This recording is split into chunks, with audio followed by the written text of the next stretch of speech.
Hello बच्चों, welcome to make your career class. आज के इस वीडियो में हम पढ़ेंगे क्लास 10th के मैथ चैप्टर 3 एक्सरसाइज 3.2।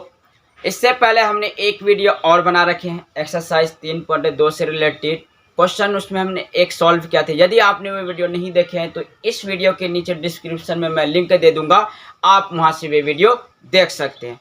तो आज का जो हमारा टॉपिक है ये आप सबके लिए बहुत ही इंपॉर्टेंट हो सकती है और बताते जाए कि बिहार बोर्ड के लिए सबसे महत्वपूर्ण क्वेश्चन में से एक हो सकता है, क्योंकि ये हर साल पूछे जाने में वाले में से एक क्वेश्चन हो सकते हैं।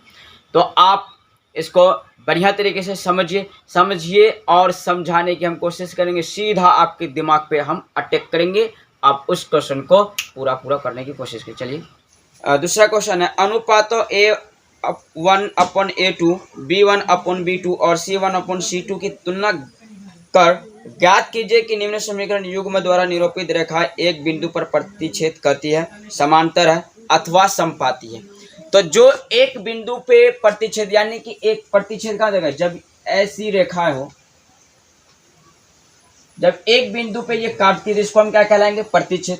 जब ये ऐसे चली जाएगी तो इसको हम समांतर कहेंगे, ठीक है। उसके बाद जब ये इस रूप में ऐसे काट रही है तो इसको हम समपाती भी कहते हैं। तो चलिए इसको पहले हम सॉल्व कर लेते हैं और हम देखते चले जाएंगे कि कौन कौन सा क्वेश्चन हमारा समपाती है, समांतर है। देखते हैं, पहला ही क्वेश्चन है हमारे को, इसको हम सॉल्व करेंगे। इसमें समीकरण 1 और 2 बना लेते हैं। इसी में से समीकरण 1 और समीकरण 2 मान लेते हैं। लिखेंगे व्यापक रैखिक समीकरण, व्यापक रैखिक समीकरण A1x plus B1y plus C1 is equal to 0, A2x plus B2y plus C2 is equal to क्या हो जाएगा भाई, हमारा 0 हो जाएगा। ये व्यापक रैखिक समीकरण है। इसके बारे में भी एग्जाम में ऑब्जेक्टिव में कभी कभार एक नंबर में पूछ लेते, तो याद रख लीजिएगा। चलिए इसको सॉल्व करते हैं। A1 कितना हो जाएगा हमारा 5, B1 कितना हो जाएंगी माइनस के 4, C1 कितना हो जाएगा प्लस के 8, A2 कितना हो जाएंगे 7, B2 कितना हो जाएंगे 6 और C2 कितना हो जाएंगे माइनस के 9। इस तरीके से हम लिख चुके हैं। अब हमें ये पता करना है कि ये हमारा समपाती है, कि प्रतिच्छेद है, कि हमारा समांतर है। तो चलिए इसको हम सॉल्व करेंगे। इसको अनुपात के रूप में ले लें, A1/A2 बराबर में B1/B2 बराबर में C1/C2। इस रूप में हम ले चुके हैं। ये हमारा क्या कहलाएगा, अनुपात कहलाएगा। कौन जी कहलाएगा, अनुपात। ठीक, अब हम रख लेते हैं A1 कितना 5, A2 कितनी 7, B1 कितना -4 और B2 कितना 6, C1 कितना 8 और C2 माइनस के 9। जब आप देखिए 5/7 -4/6 जब इस रूप में आ जाए तो आप यहाँ पे क्या सकते हैं, A1/A2 बराबर में B1/B2। तो ये हमारा क्या कहलाएगा, प्रतिच्छेदी कहलाएगा, जिसको हम अद्वितीय हल कहते हैं। अद्वितीय हल यानी कि ये अद्वितीय हल है और ये कैसा है, समांतर, संगत। इसको हम क्या कहते हैं, संगत। ये हमारा कैसा है, संगत है। तो ये इसी तरीके से हमारा ये आंसर एक तो सॉल्व हो गया।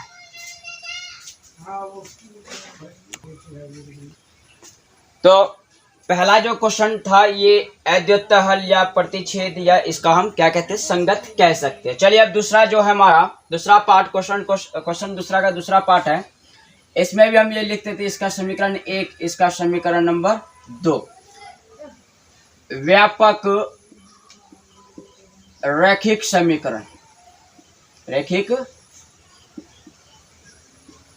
समीकरण क्या हो जाएगा, A1x plus B1y plus C1 is equal to 0, A2x plus B2y plus C2 is equal to क्या हो जाएगा 0।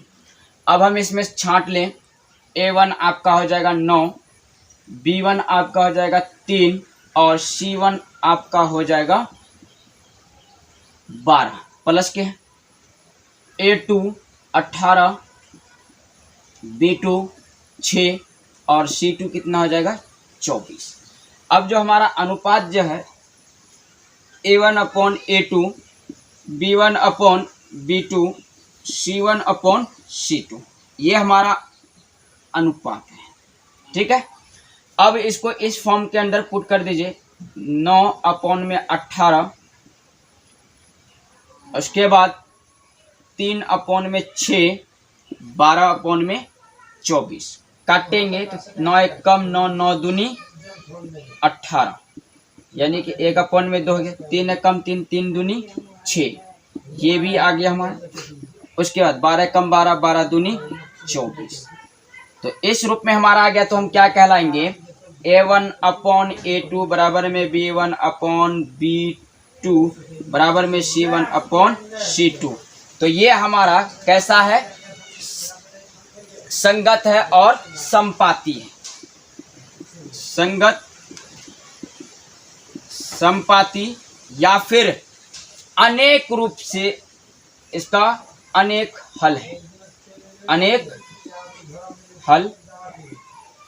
तो दूसरा भी हमारा क्या सॉल्व हो गया। जब तीनों रूप में समान आ जाए तो हम क्या कहेंगे, अनेक हल, संगत या संपाती कह सकते हैं। चलिए अब तीसरा पार्ट को भी हम सॉल्व कर लेते हैं। इसको भी समीकरण 1 समीकरण 2 मान लेते हैं। लिखेंगे व्यापक रैखिक समीकरण,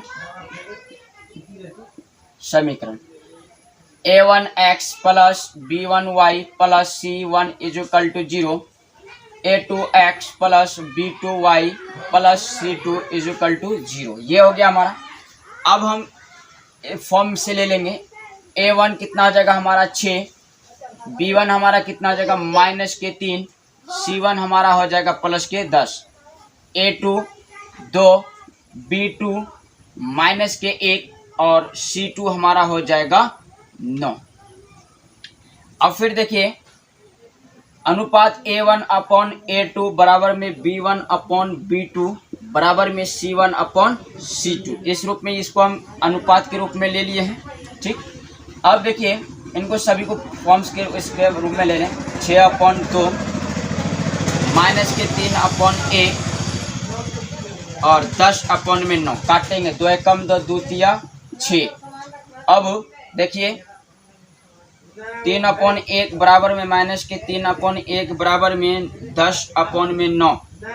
ये दोनों हमारा सही आ रहा है, लेकिन ये हमारा सही नहीं आ रहा है। तो हम लिखेंगे A1 अपॉन A2 बराबर में B1 अपॉन B2 बराबर में C1 upon C2 does not match. तो हम लिखेंगे कोई हल नहीं, कोई हल नहीं, और ये कैसा हो जाएगा, असंगत, असंगत। ठीक है, इस तरीके से हमारा आंसर निकल जाएगा। तो क्वेश्चन सेकंड का जो पार्ट 1 था, पार्ट 1, पार्ट 2, पार्ट 3 हमारा सॉल्व हो चुका है। इसी तरीके से इसको आप सॉल्व कर लीजिएगा। चलिए हम आगे देखते हैं। इसका आप एक स्क्रीनशॉट ले लीजिए। क्वेश्चन तीसरा जो हम इसको सॉल्व करेंगे, क्वेश्चन तीसरा को एक बार हम पढ़ लेते हैं। अनुपातों A1 upon A2, B1 upon B2 और C1 अपॉन C2 की तुलना कर ज्ञात कीजिए कि निम्न रैखिक समीकरण युग्म के संगत है या असंगत है। हमें इसमें संगत और असंगत को सॉल्व करके दिखाना। तो चलिए इसको सॉल्व हम करते हैं। पार्ट 1 को सॉल्व कर लेते हैं। 3x प्लस के 2y, ये बराबर से इधर 5 है तो इधर जाएगा तो माइनस के 5 बराबर में कितना हो जाएगा 0। 2x माइनस के 3y, अब बराबर से 7 इधर है तो उधर जाएगा तो माइनस के 7 बराबर में 0। समीकरण नंबर 1 और समीकरण नंबर 2 ये हम निकाल चुके हैं। उसके बाद लिखेंगे व्यापक रैखिक समीकरण। ठीक है, A1x plus B1y plus C1 is equal to 0, A2x plus B2y plus C2 is equal to 0। इस तरीके से हम लिख चुके हैं। अब इसमें से हमें ज्ञात करना है A1 3, B1 2, C1 माइनस के 5, A2 2, B2 माइनस के 3 और C2 हमारा माइनस के 7 हो जाएगा। और इन्होंने अनुपात क्या रखा है, अनुपात A1 upon A2, B1 upon B2, C1 upon C2, इस रूप में हमें अनुपात में है। तो अब इस टोटल को इसके रूप में हम वैल्यू पुट कर देते हैं।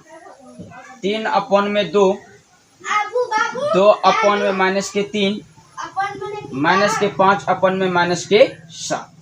अब देखिए क्रॉस जो मैच हो रही है तो इसको हम क्या कहेंगे, A1 अपॉन A2 बराबर में B1 अपॉन B2 मैच हो रही है, तो इसको हम क्या कहलाएंगे, ये हमारा संगत हो जाएगा। क्या हो जाएगा, ये संगत। तो ये हमारा आंसर आ गया। और इसको हम प्रतिच्छेदी भी बोल सकते हैं और अद्वितीय हल भी बोल सकते हैं। तो हमारा आंसर कैसा आ गया, ये हमारा संगत आ गया है। अब दूसरा पार्ट जो है इसको देख लेते हैं, इसको भी सॉल्व करेंगे। 2x माइनस के 3y ये बराबर से उधर जाएगा तो माइनस के 8 बराबर में 0, समीकरण नंबर 1। फिर 4x माइनस के 6y बराबर से उधर जाएगा तो माइनस के 9 बराबर में कितना जाएगा, 0, समीकरण नंबर 2। व्यापक रैखिक समीकरण A1x plus B1y plus C1 is equal to 0, A2x plus B2y plus C2 is equal to हो जाएगा 0। अब हम इन सभी को क्या कर लें, एक बारी A1, A2, B1, B2, C1, C2 के रूप में वैल्यू पुट कर लेते हैं। A1 कितना हो जाएगा, 2, B1 माइनस के 3, C1 कितना हो जाएगा, माइनस के 8। उसके बाद A2 कितना हो जाएगा, 4, B2 माइनस के 6, C2 माइनस के 9। जैसा था हमने वैसे के वैसे हम लिख चुके हैं। अब अनुपात के रूप में करना है, A1 अपॉन A2 बराबर में B1 अपॉन B2 बराबर में C1 अपॉन C2 कर लिए। अब इन टोटल फॉर्म्स को इसके रूप में हम वैल्यू पुट कर देते हैं। 2 अपॉन में 4, माइनस के 3 अपॉन में माइनस के 6, माइनस के 8 अपॉन में माइनस के 9।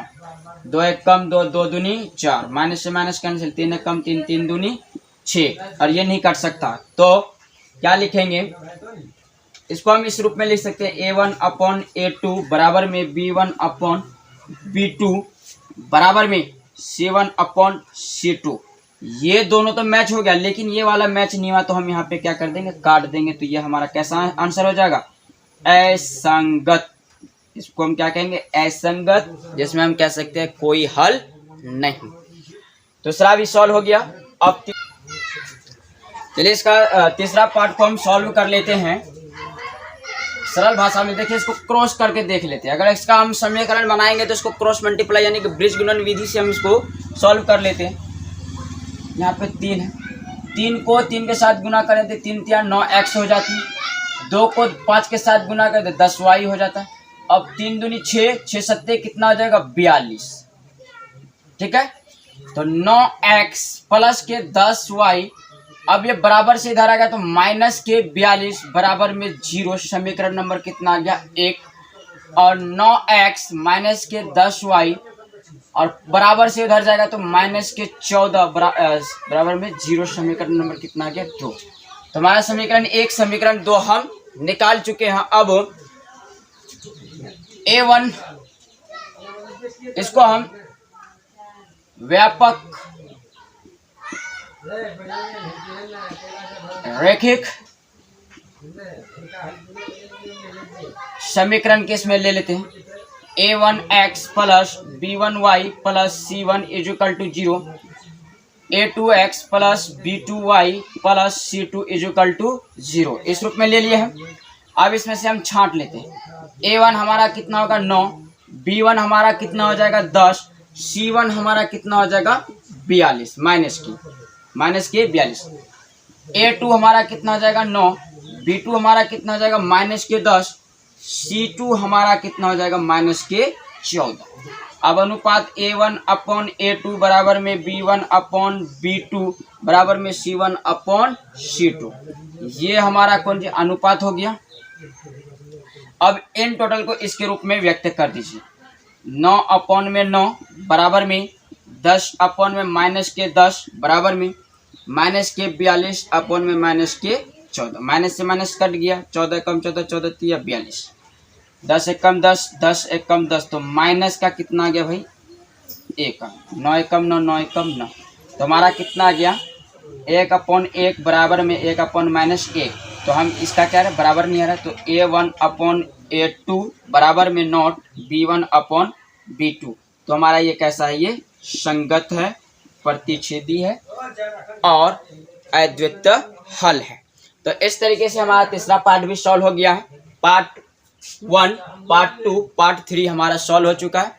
आप इसका एक स्क्रीनशॉट ले लीजिए, इसमें और दो, चलिए इसका वो पार्ट 4 और पार्ट 5 को हम सॉल्व कर लेते हैं। देखिए 5x माइनस के 3y, अब ये बराबर से उधर जाएगा तो किसका माइनस के 11 बराबर में 0, समीकरण नंबर कितना हो जाएगा हमारा 1 हो जाएगा। माइनस के 10x प्लस के 6y, अब ये बराबर से इधर माइनस के 22 है तो उधर जाएगा तो प्लस के 22 बराबर में 0, समीकरण नंबर 2। अब हम फिर लिखेंगे व्यापक रैखिक समीकरण, a1x plus b1y plus c1 is equal to 0, a2x plus b2y plus c2 is equal to 0। ठीक है, इस तरह से हम कर लेंगे। अब अनुपात जो हमें दिया हुआ है a1 अपॉन a2 बराबर में b1 अपॉन b2 बराबर में c1 अपॉन c2, हम इस रूप में लिख लिए, ये हमारा क्या है अनुपात है। चल अब इन टोटल फॉर्म्स को इसके रूप में ले लेते हैं। a1 हमारा कितना हो जाएगा भाई 5, b1 हमारा कितना हो जाएगा माइनस के 3, c1 हमारा कितना हो जाएगा माइनस के 11, a2 हमारा हो जाएगा माइनस के 10, b2 हमारा हो जाएगा प्लस के 6, c2 हमारा हो जाएगा प्लस के 22, a1 5, a2 माइनस के 10, b1 माइनस के 3, b2 6, c1 माइनस के 11, c2 22। काटेंगे 5 एक कम 5, 5 दूनी 10 माइनस की 5, 3 एक कम 3, 3 दूनी 6, 11 कम 11, 11 दूनी 22, यानी कि 1 अपन में 2 बराबर में 1 अपन 2 माइनस के हैं, इधर माइनस के हैं बराबर में 1 अपन में 2 माइनस के। तो a1 अपॉन a2 बराबर में b1 अपॉन b2 बराबर में c1 अपॉन c2, ये हमारा तीनों के तीनों मैच हो रही, a1 अपॉन a2 में भी, b1 अपॉन b2 में भी, c1 अपॉन c2 में, तीनों में क्या आ रहा है समांतर आ रहा है, यानी कि क्या आ रहा है एक समान रूप से आ रही, तो इसका हम क्या कहेंगे संपाती भी कह सकते हैं, अनेक रूप से अनेक हल भी कह सकते हैं और इसको संगत भी कह सकते हैं। तो हमारा ये आंसर कैसा है संगत, तो ये हमारा आंसर संगत हो गया। अब इसका 5वां जो पार्ट है इसको देख लेते हैं हम। अब क्रॉस मल्टीप्लाई करके देखेंगे, 4 अपॉन में 3x प्लस के 2y बराबर में कितना 8, जिसका कोई नहीं होता उसका खुदा होता है, खुदा कितनी होती है 1, इसको हम क्रॉस मल्टीप्लाई से देख करेंगे। 4 को x से 7 गुना करेंगे तो कितना हो जाएगा 4x प्लस को 3 को 2y के साथ करेंगे तो 3 दूनी 6y बराबर में 3 एकम 3, तो 3 एकम 3, 3 को 1 के साथ गुना करेंगे 3 एकम 3 और 3 को 8 के साथ गुना करेंगे तो 8 तिया 24, 4x प्लस के 6y बराबर से उधर जाएगा तो माइनस के 24। समीकरण नंबर कितना हो जाएगा 1। अब 2x प्लस के 3y ये 12 है तो उधर जाएगा तो किस में हो जाएगा माइनस के 12 बराबर में 0। समीकरण नंबर 2। हम फिर लिखेंगे व्यापक समीकरण, व्यापक रैखिक समीकरण, रैखिक समीकरण a1x plus b1y plus c1 is equal to 0, a2x plus b2y plus c2 बराबर में 0। अब हम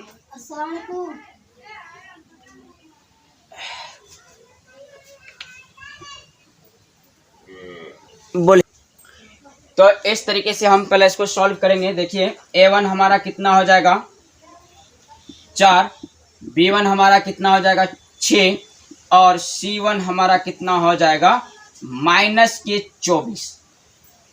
a2 हमारा हो जाएगा 2, b2 हमारी हो जाएंगी 3 और c2 हमारा हो जाएगा माइनस के 12।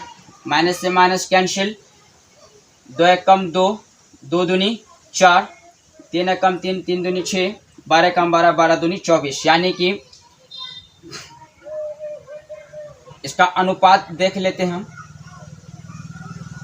a1 अपॉन a2 बराबर में b1 अपॉन b2 बराबर में c1 अपॉन c2। इस रूप में लिख लिया हम।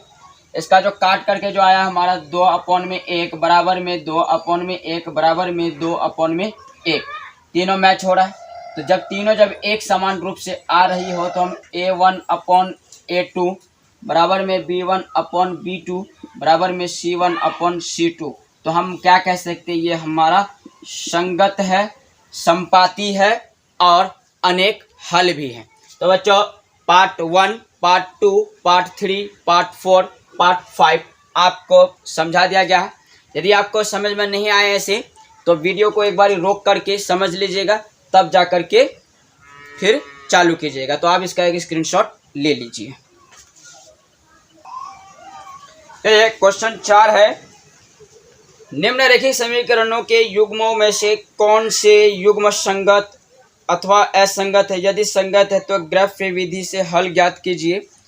ठीक है, क्वेश्चन चौथा जो हमारे सामने आया है, अगर संगत रहेगा तो इसमें हमें ग्राफ बनानी है और अगर असंगत आ गया तो हमें ग्राफ नहीं बनाना है। लेकिन आप सबके लिए ये जो चौथा क्वेश्चन जो है समझ के कीजिए, क्योंकि ये बहुत ही इम्पोर्टेंट माना गया है। तो चलिए इसको सॉल्व करते हैं हम। x प्लस में y ये बराबर से इधर जाएगा तो माइनस के 5 बराबर में 0। समीकरण नंबर 1। उसके बाद 2x प्लस के 2y बराबर में 10, क्योंकि इसमें से हम 2 कॉमन ले लेते हैं। x प्लस में y बराबर में कितना है 2 पंचे 10।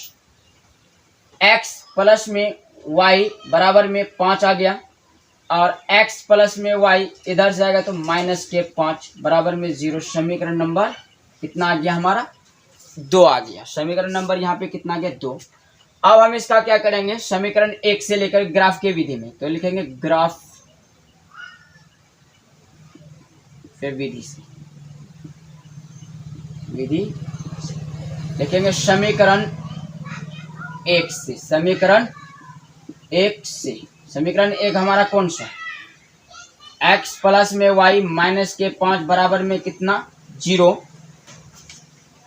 x बराबर में 5, ये प्लस का इधर आएगा तो माइनस, माइनस के y आ गया। यहाँ पे हम एक तो डब्बा बनाएंगे,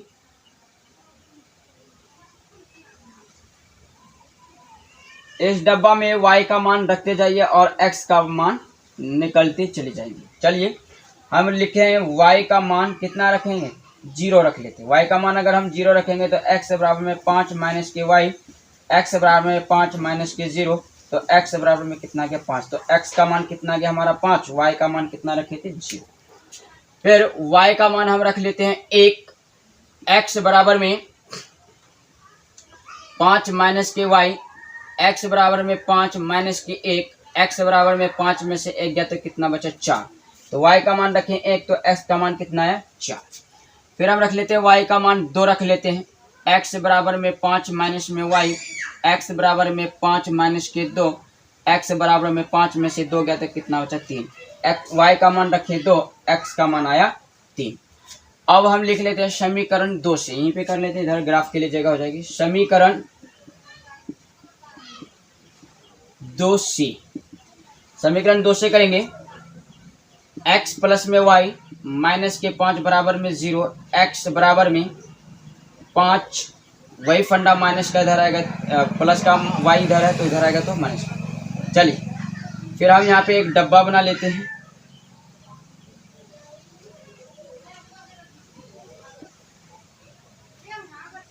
ठीक है। अब हम y का मान रखते जाएंगे, x का मान निकलते जाएगा। y का मान हम रखेंगे 0 तो कितना आएगा, x बराबर में 5 माइनस के y, x बराबर में 5 माइनस के 0, x का मान कितना आ गया 5, y का मान 0, x की मान 5। y का मान फिर हम रख लेते हैं 1, x बराबर में 5 माइनस के 1, x बराबर में से 5 में से 4 1 गया तो कितना बचा 4। तो y का मान रखें 1, x का मान कितना है 4, y बराबर में 2, यानी कि y का मान हम 2 रख रहे हैं, x बराबर में 5 माइनस के 2, x बराबर में से 5 में से 2 जाएगा तो कितना बचा 3, y का मान 2, x की मान 3। तो इस तरीके से ग्राफ विधि से हम तो निकाल चुके हैं समीकरण 1 समीकरण 2। अब हम ग्राफ की तैयारी में हैं। अब ग्राफ पेपर, ग्राफ देखिए, ग्राफ जो हम बोर्ड में बना रहे हैं थोड़ा बहुत लाइन टेढ़ी मेढ़ी हो सकती है, आप ग्राफ पेपर में बनाइएगा तो आपको बहुत ही सुंदर देखने में लगेंगे। तो चलिए, ये हमारा y एक्सिस का लाइन है और ये हमारा x एक्सिस का लाइन है, ठीक है, x एक्सिस और y एक्सिस। 1 2 3 4 5 और ये 6, x एक्सिस 1 2 3 4 5 6 7, ये y एक्सिस, ये माइनस वाला जगह, ये प्लस, ये भी प्लस, इधर वाला minus, 1 minus 2 minus 3 minus 4 minus 5 minus 6 minus, ये वाला भी कैसा जाएगा माइनस के 1 माइनस के 2 माइनस के 3 माइनस के 4 माइनस के 5 और माइनस के 6। आप लोगों को अच्छी तरह पता होना चाहिए कि निर्देशांक जो होता है, पहला निर्देशांक यानी कि first quadrant is plus plus, second quadrant is minus plus, third quadrant is minus minus, fourth quadrant is plus minus. तो ये याद होना आप लोगों के लिए बेहद जरूरी, एग्जाम में पूछ भी लेते हैं, एग्जाम में पूछेंगे। तो चलिए इसको हम देखते हैं। पहला है x का 5 y का 0, तो प्लस में है तो x का 5 यानी कि यहीं पे।